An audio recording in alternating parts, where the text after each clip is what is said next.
अरहत वाङ्मय में कहा गया है, ना पुट्ठो वागरे किंचि पुट्ठो वा ना लियंग वे कोहम असत्यम कुब्बिज्जा धारिज्जा पियमप्पियम। आदमी के पास वचन की शक्ति होती है। वचन के द्वारा, भाषा के द्वारा हम विचारों का आदान प्रदान करते हैं। भाषा के द्वारा दूसरों को प्रशिक्षित कर सकते हैं।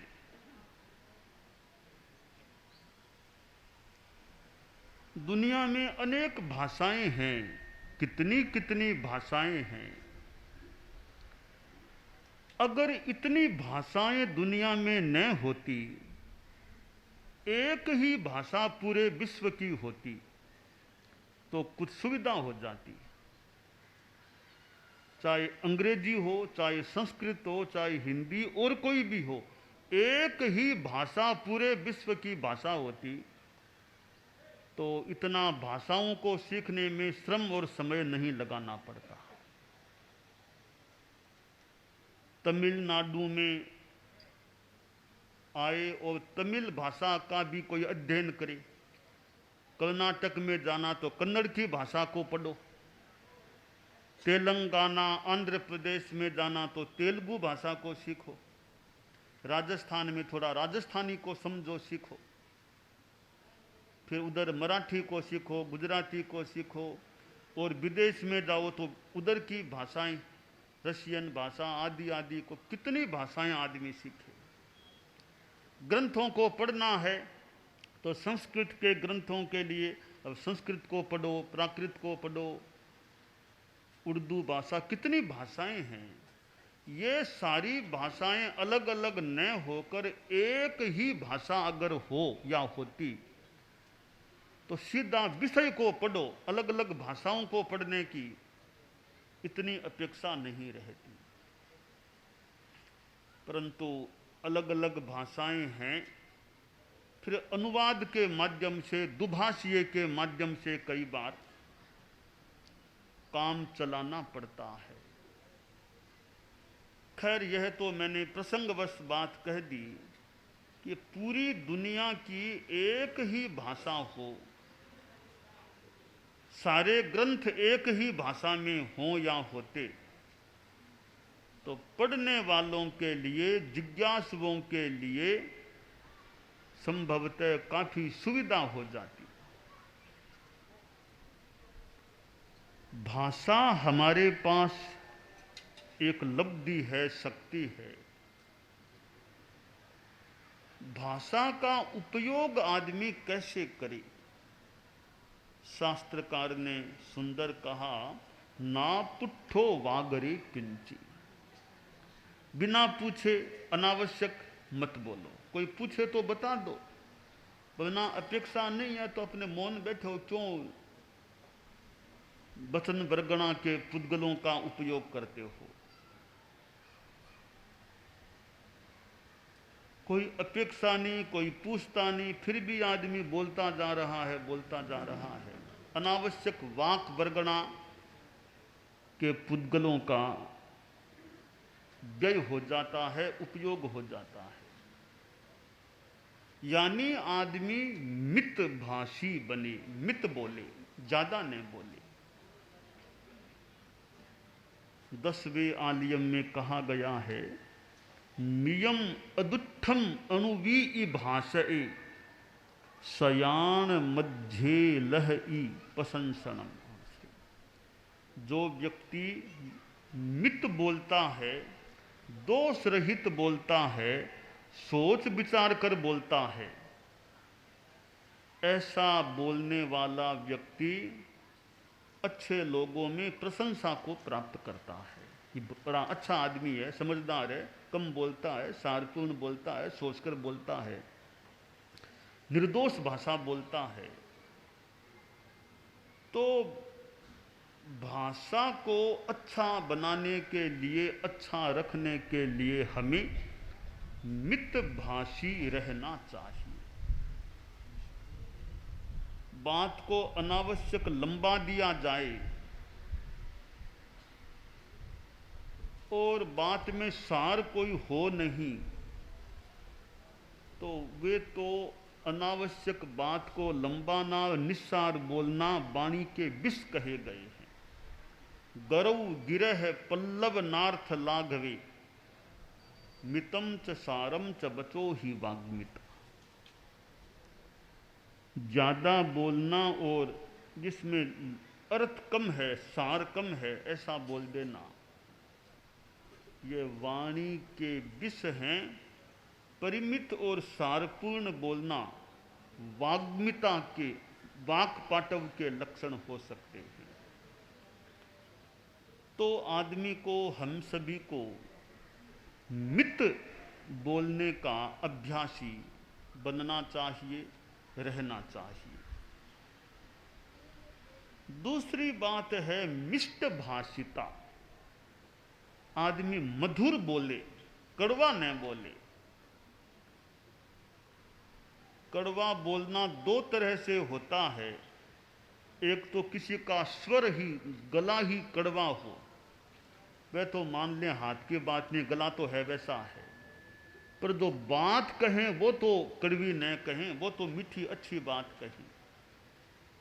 कौवा बोलता है, अब वो उसका गला ही मान लो ऐसा ही है, वो बेचारा क्या करे, उसका गला ही ऐसा है। तो जो बात आदमी कहे वो तो मीठी कह सकता है।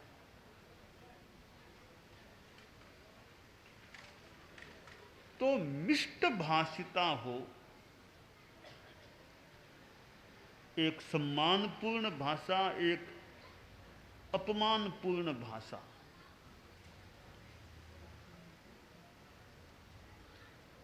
वो बाबा बैठा था, अचक्षु था, जन्म से अचक्षु, घर के बाहर बैठा था। गांव के मुखिया उधर से निकले और बोले, सूरदास जी महाराज राम राम राम राम। अचक्षु बोला, हाँ ठाकुर साहब राम राम राम राम राम। थोड़ी देर में एक और गांव का सामान्य आदमी आ गया, बोला, आंधिया राम राम राम राम। कहाँ दरोगा भाई, राम राम राम राम। एक कोई उस अचक्षु का मित्र भी वहां आया हुआ था। उसने कहा, रे कुछ तुमको दिखता है क्या, थोड़ा बहुत, थोड़ी बहुत दृष्टि है क्या? कि बेटा भाया, मैं तो जन्म से ही ऐसा हूं, मेरी क्या दृष्टि है, जन्म से ऐसा ही हूं मैं, तो कुछ नहीं दिखता है। कहा, तुमने पहले वाले को तो कहा ठाकुर साहब, और बाद में आया का दरोगा, तो तुम्हें कैसे पता चला कि ठाकुर साहब एक दरोगा? तुमने कैसे नाम लिया ठाकुर साहब एक दरोगा? तो वह अचक्षु बोला कि दिया फूट्या हिया को नहीं फूट्या, दिया फूट्या हिया को नहीं फूट्या। कि मैं बोली से पहचान लेता हूं कौन आदमी, किस तरह, कौन सा आदमी होना चाहिए। तो पहले आए थे, उन्होंने कहा सूरदास जी महाराज राम। मेरे से बहुत कोई बड़ा आदमी है, समझदार है, मुझे सूरदास जी कह रहा है। तो मैंने अनुमान लगा लिया गांव के ठाकुर साहब हैं, तब इतनी ऊंची भाषा बोलते हैं। तो मैंने कहा ठाकुर साहब राम राम। बाद में आया, उसने कहा आंधिया। सोचा कोई नीचे हल्के स्तर का आदमी लगता है कोई, उनका दरोगा लगता है, दरोगा भाई राम राम। तो हमारी भाषा जितनी संभव हो सके मीठी हो, सम्मानपूर्ण हो, तो सामने वाले को भी अच्छा लगता है, हमारी भाषा भी अच्छी रहती है। तो मिष्ट भाषिता होनी चाहिए। भाषा को अच्छा रखने के लिए महत्वपूर्ण बात है रित भाषिता, यथार्थ भाषिता हो। आदमी सही बात कहे, गलत बात किसी के बारे में न कहे। मीठी बात भी गलत नहीं होनी चाहिए, खाली मीठी मीठी यथार्थ बातें कह दे वो भी अच्छा नहीं होता। मीठी कहो साथ में यथार्थ कहो। संस्कृत में एक श्लोक सुंदर आता है, सत्यम ब्रूयात प्रियम ब्रूयात मां ब्रूयात सत्यम प्रियम प्रियमपि नानृतम ब्रूयात एष धर्म है सनातन है। सत्य बोलो और प्रिय बोलो, अप्रिय सत्य भी मत बोलो, प्रिय सत्य भी मत बोलो। यानी अप्रिय सत्य मत बोलो और प्रिय असत्य मत बोलो। यह एक शाश्वत धर्म है। तो भाषा में यथार्थता होना तो पहली बात है। दूसरी बात है जितना संभव हो सके मधुर भाषा बोलो। तो पहली चीज रित यथार्थता है, उसके बाद जितना संभव हो सके प्रियता को भी साथ में डाल दो, उड़ेल दो।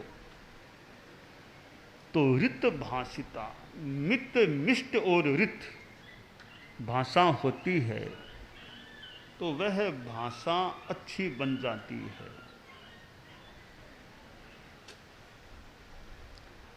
आदमी सरलता के साथ बात करे, यानी मन में है कुछ और बोल कुछ भी रहा है, विपरीत बोल रहा है। बात है कुछ, मन में कुछ है कुछ भी है, अन्यथा बता रहा है। यह एक धोखे की बात हो सकती है। आश्वासन दे दे आदमी, बाद में करता कुछ है नहीं, तो झूठा आश्वासन देने में क्या फायदा हुआ। ऐसा कर दूंगा, वैसा कर दूंगा। तुम्हारे में शक्ति है क्या वैसा करने की? संभावना है क्या? वो है नहीं, राजी करने के लिए कुछ बोल दिया ऐसा कर दे, उसमें कोई तंत्र नहीं होता। ऐसे में तो बोलना ही नहीं चाहिए कि जो काम नहीं कर सकता मैं उसके लिए क्यों कहूं कि मैं कर दूंगा तुम्हारा काम। सामने वाला भरोसे में कहीं रह जाएगा, ये काम कर देगा, फिर काम होता नहीं है तो उल्टा नुकसान हो सकता है। तो झूठा आश्वासन किसी को कभी भी नहीं देना चाहिए। उतना ही कहो जितना कर सको, करने की संभावना हो उतना ही आश्वासन दो। वरना कह दो भैया मेरे लिए यह मुश्किल है, तुम मेरे भरोसे मत रहना, तो और कोई अपना उपाय करो। डॉक्टर होता है, रोगी को देख लिया, लगा कि मेरे बस की बात नहीं है, डॉक्टर ने कह दिया भाई तुम बड़े शहर में ले जाओ, अहमदाबाद ले जाओ, बॉम्बे ले जाओ, दिल्ली, मेरे यहाँ बस की बात नहीं, मैंने करना सो कर दिया, अब और बड़े शहर में ले जाओ। तो ठीक है, वो धोखे में नहीं रहेगा। कहते मैं कर दूंगा, होता नहीं है तो उल्टा रोगी या रोगी के परिवार के लोग धोखे में रह सकते हैं। तो आश्वासन उतना ही देना चाहिए जितना आदमी क्रियान्वित कर सके। तो भाषा ऐसी चीज है जो अच्छी होती है तो अच्छा लाभ मिल सकता है। भाषा बुरी होती है तो आदमी का बुरा भी हो सकता है। वचन में मानो विष भी है, वचन में अमृत भी है। अमृत वाणी, जो वाणी एक अमरता का संदेश दे सके, कल्याण का संदेश दे सके, जो वाणी सोने जैसी निखार वाली पवित्र हो, उस वाणी को अमृत वाणी कहा जा सकता है। और जो वाणी कोई कल्याण की बात नहीं बताने वाली, उल्टा नुकसान करने वाली है, तो वह वाणी तो विषवती हो सकती है। हमारी वाणी कल्याणी हो और हम वाणी का संयम भी रखें और वाणी का विवेक भी रखें। आचार्य भिक्षु के पास कोई अन्य संप्रदाय का साधु आ गया था, कुछ बात की, चला गया। पीछे से आचार्य भिक्षु के शिष्य ने कहा गुरुदेव वो साधु क्यों आए थे? कहा कोई प्रायश्चित लेने के लिए आए थे। ठीक है, शिष्य बोला कि किस चीज का, किस दोष का प्रायश्चित?